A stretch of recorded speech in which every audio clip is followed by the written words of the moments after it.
মাঝরাত থেকে এই বানগঙ্গা কাপড়ের দোকানটায় হঠাৎ করে আমরা পাশেই থাকি, আমরা ওখানে ডেকোরেটর ব্যবসা আছে, দেখছি ওর জানলা ফানলা থেকে আগুন আর ধোঁয়া বেরোচ্ছে। আমরা প্রায় 3:30 পৌনে 4টে থেকে দৌড়াদৌড়ি করছি, দমকলকে ডেকেছি। দমকল এসে প্রায় 2.5-3 ঘন্টা হয়ে গেল, এখনও আগুন কন্ট্রোলে আসেনি। কীভাবে যে লাগলো সেটারই আমাদের এখন চিন্তার বিষয়। আপনারা কতটা আতঙ্কে আছেন?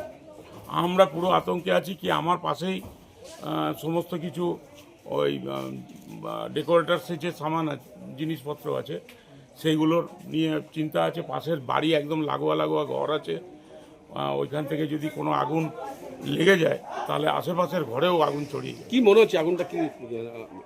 আগুনটা ভেতরে এরা তো বন্ধ করে চলে গেছিলো রাত্রে,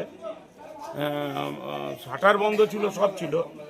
ভেতরে কি করে আগুন লাগলো, কেউ বলছে শর্ট সার্কিট, কেউ বলছে কেউ করে দিয়েছে।